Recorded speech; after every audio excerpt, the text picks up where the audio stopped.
Bismillahirrahmanirrahim. Assalamualaikum warahmatullahi wabarakatuh. Okey, so pada kali ini, tutorial kali ini saya nak tunjukkan macam mana untuk buat, apa nama, untuk buat enumeration, right? Untuk buat enumeration, ini kita go lebih deep lah, okey. Macam mana kita nak buat enumeration dengan menggunakan Wireshark, okey, dengan menggunakan Wireshark.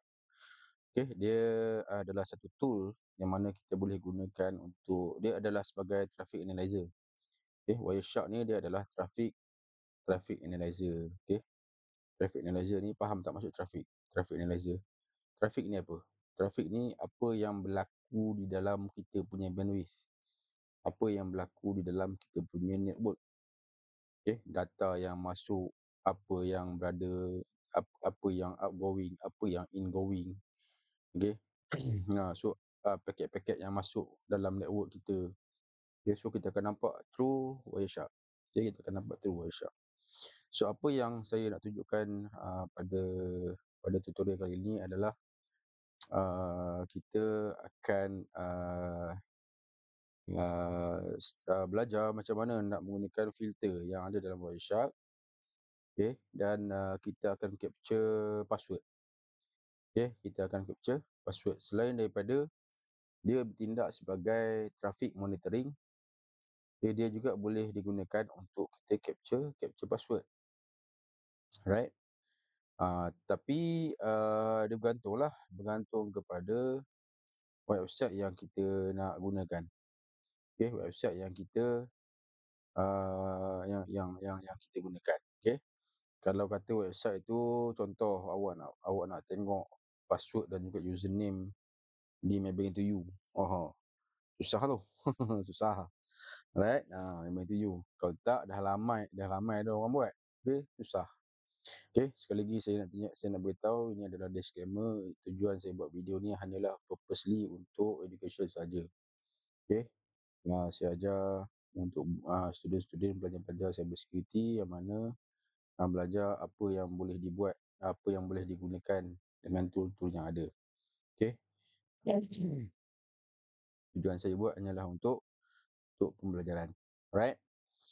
Saya tak bertanggungjawab lah andai kata ada yang menggunakan tool-tool yang saya tunjukkan ni untuk buat benda-benda yang menyalahi undang-undang. Right? Okay.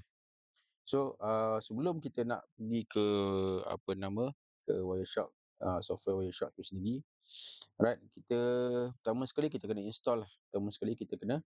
Kita kena install Wireshark. Okay, kita kena install Wireshark. Okay, untuk student saya dah providekan link. Saya dah share software. Tak payah susah-susah. Kau boleh buka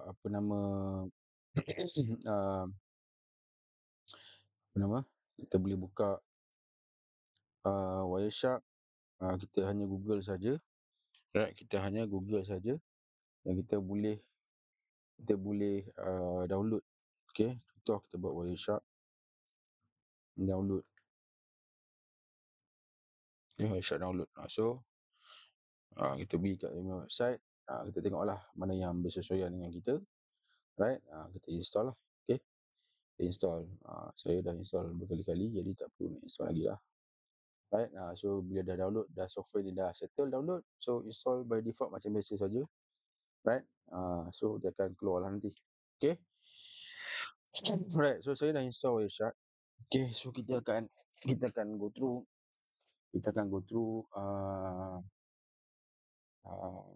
step by step lah untuk macam mana kita nak extract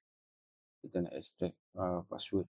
Okay, kita nak extract password daripada Wireshark. Right. Okay. Right. Pertama buka Wireshark dulu. Okay, buka Wireshark. So bila awak buka Wireshark, dia akan tunjukkan beberapa network yang ada. Okay, beberapa network yang ada. So apa yang awak kena identify adalah awak berada di network yang mana, di network yang mana, right? So cara dia, salah satu trik dia adalah kita tengok kepada macam saya sekarang bersambung dengan Wi-Fi. So saya akan ambil Wi-Fi lah. Saya akan ambil Wi-Fi di atas ni. So tengok kepada pause lah. Yalah, lebih kurang itulah. Tengok kepada pause yang mana yang lebih banyak dia punya up and down. So yang itu yang awak akan ambil. Okey? Maksudnya awak punya network awak bersambung kepada network yang itu. Right? Kita double klik saja. So dia akan tunjuklah apa yang berlaku. Apa yang berlaku di dalam awak punya apa nama? Dalam awak punya ni lah, dalam awak punya network. Apa yang berlaku dalam network awak. So ada pelbagai info kat sini. So kita tengok lama-lama kita jadi pening. Right? So kita tengok. Ada beberapa info yang kita boleh perhatikan. Alright? Dalam Wireshark ni kalau awak tengok di software ni kan, right, dia ada beberapa bahagian yang awak kena tahulah. Right? So yang pertama pada bahagian ni dipanggil nama packet pane lah. Packet detail pane. Ataupun packet list pane. Ataupun kita panggil packet punya details, right? So setiap apa yang masuk ke dalam awak punya network ataupun kepada awak punya network awak sekarang, so di display di sini. Di display di sini. So dia ada number, dia ada time, dia ada source. Source ni boleh jadi IP, boleh jadi MAC address, boleh jadi apa nama? Yalah, dia ada dua tu je. Dia ada IP, dia ada MAC address, dan dia ada dua je. IP dan juga MAC address, right? Itu pada source lah. Dan ini dia punya destination. Ini daripada mana ke mana, right? Daripada mana ke mana. Dan ini adalah protokol dia. Dia guna TCP ke, dia guna ICMP ke, dia guna UDP ke, dia guna TLS ke. Itu kita dah tengok pada dalam video yang sebelum ni. Saya dah terangkan tentang apa nama transport layer ni. Transport layer. Version berapa yang paling secure, right?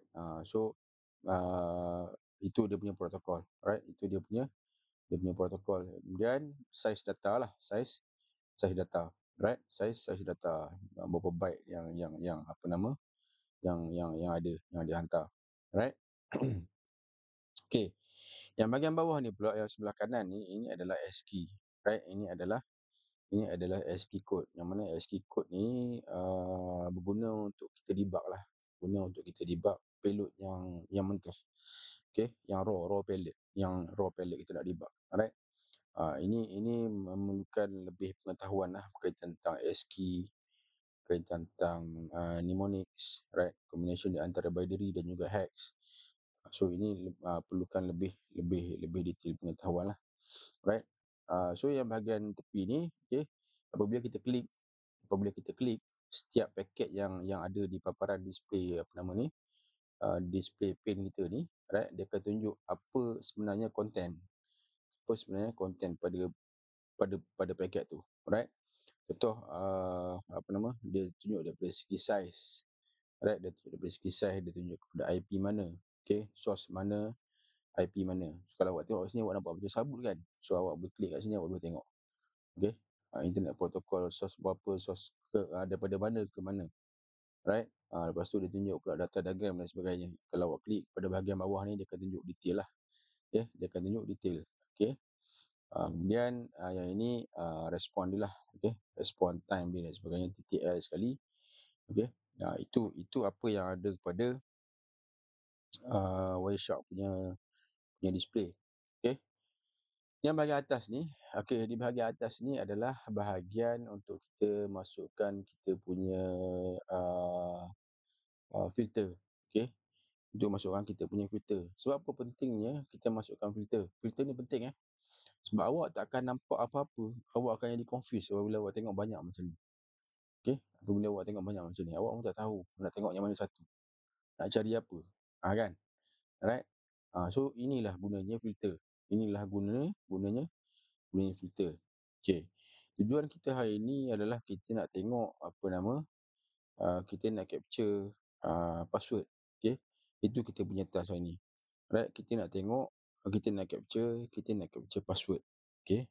Kita nak capture password daripada website yang vulnerable lah, yang vulnerable. Kita takkan dapat password semudah itu daripada website yang contoh awak nak capture website, nak capture password daripada Facebook. Tak semudah itulah nak dapat. Okey, tak semudah itu nak dapat dengan hanya menggunakan Wireshark. Okey, perlukan tools-tools yang lain, perlukan recall-recall yang lain, okey, untuk dapatkan capture password dan sebagainya daripada website-website yang macam tu.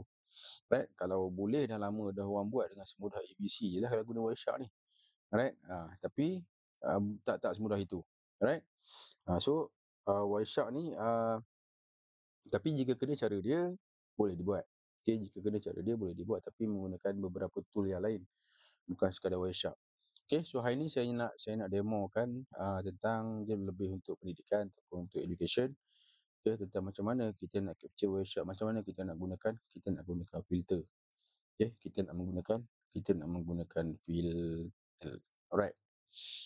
Okey, yang pertama sekali adalah kita perlu pertama sekali kita kena pergi kepada website yang kita nak buka lah. Okey, website yang kita nak test. Okey, untuk kita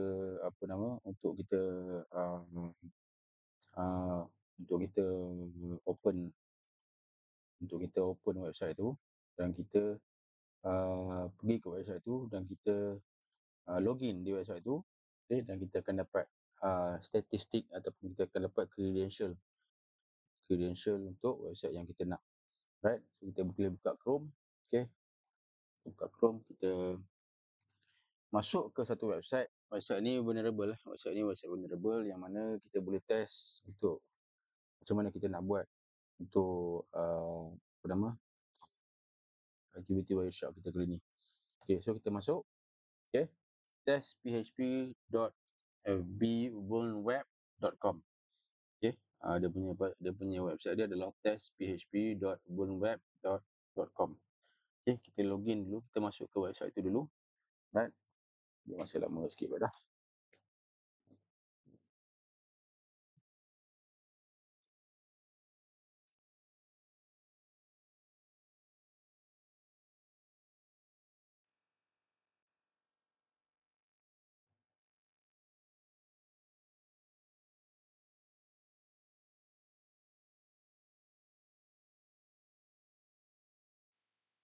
Okey, untuk kita buat testing, alright, kita perlu cari satu website yang ada vulnerability lah. Alright, senang cerita. Alright, untuk kita testing. So website yang saya jumpa adalah kita boleh gunakan website ni.